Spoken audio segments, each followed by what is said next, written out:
नमस्ते प्रणाम दोस्तों। तो हम लोग चल रहे हैं बहुत प्यारा सोहर गीत सुनाने आप लोगों को। पति पत्नी का ये सोहर गीत है, तो आप लोग जरूर सुनिएगा दोस्तों। जैसा भी लगे कमेंट में जरूर बताइएगा, लाइक शेयर सब्सक्राइब जरूर करिएगा। नए हैं तो हमारे चैनल को प्लीज आप लोग जरूर सब्सक्राइब करिए और लाइक देते रहिए आप लोग। तो चलिए सुनाते हैं। 12 दिन के बरहिया बरहियो नाही बीतला हो। 12 दिन के बरहिया बरहियो नाही बीतला हो। ललना खिड़की के राहे पियवा झाँक देखत मोहिया लागला हो। ललना खिड़की के राहे पियवा झाँक देखत मोहिया लागला हो। 12 दिन के बरहिया बरहियो नाही बीतला हो। 12 दिन के बरहिया बरहियो नाही बीतला हो। ललना खिड़की के राहे पियवा देख देखत मोहिया लागेला हो। ललना खिड़की के राहे पियवा झाँक देखत मोहिया लागेला हो। मचिया बैठल तू ही सासु सरब गुनाया गर हो।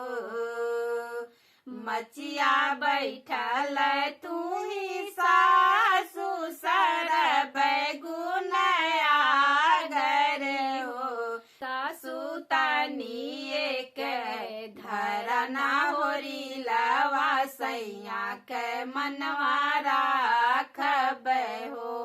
सासु तनी एक धरना होरी लवा सैया के मनवा राखब हो। 12 दिन के बरहिया बरहियो नाही बीतला हो। 12 दिन के बरहिया बरहियो नाही बीतला हो। ललना खिड़की के राहे पियवा झाँक देखत मोहिया लागेला हो। ललना खिड़की के राहे पियवा झाँक देखत मोहिया लागेला हो। राम रसोइया बैठी जेठनी सरब गुनाया गरी हो। राम रसोइया बैठी जेठनी सरब गुनाया गरी हो। जेठनी तनी एक धरना होरी लवा सैया के मनवा राखब हो। जेठनी तनी एक धरना होरी लवा सैया के मनवा राखब हो। जेठनी तनी एक धरना होरी लवा सैया के मनवा राखब हो। 12 दिन के बरहिया बरहियो नाही बीतला हो। 12 दिन के बरहिया बरहियो नाही बीतला हो।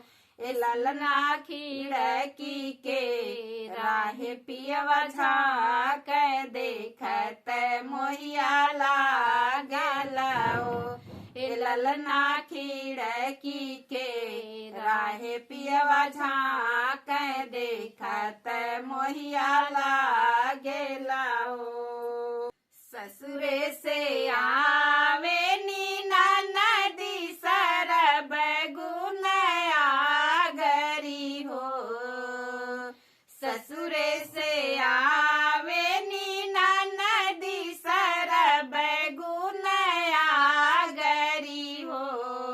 ननदी तनिए के धरन भतीजवा भैया के मनवा राखब हो।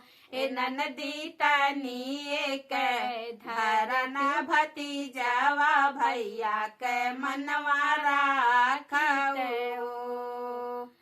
12 दिन के बरहिया बरहियो नाही बीतला हो। 12 दिन के बरहिया बरहियो नाही बीतला हो। ए ललना खिड़की के राहे पियवा झाँक देखत मोहिया लागल हो। ए ललना खिड़की के राहे पियवा झाँक देखत मोहिया लागल हो। धरब ये भौजी धरब ललनवा खेलाइब हो। धरब ये भौजी धरब ललनवा खेलाइब हो। ए भौजी का देबू हमरा के ने गरा हसी घरा जाइब हो। ए भौजी का देबू हमरा के ने गरा हसी घरा जाइब हो। तू ही तो सखिया सहेलरी तू ही हमरी ननदी न हो। तू ही मोरी सखिया सहेलरी तू ही मोरी ननदिया हो। ननदी लैले तू सब हो गहनवा भैया के मनवा राखब हो। ए ननदी लैले तू सागरो गहनवा भैया के मनवा राखब हो। लैले हुए ननदी लैले हु हाथे के कंगनवा हो। लैले हुए ननदी लैले हु हाथे के कंगनवा हो। ये ननदी लैले हु सगरो गहनवा हसी घरा जाई हो। ए ननदी लैली हु सगरो गहनवा हसी घरा जाई हो। 12 दिन के बरहिया बरहियो नाही बीतला हो। 12 दिन के बरहिया बरहियो नाही बीतला हो। ए ललना खिड़की के राहे पियवा झाँक देखत मोहिया लागल हो। ए ललना खिड़की के राहे पियवा झाँक देखत मोहिया लागल हो।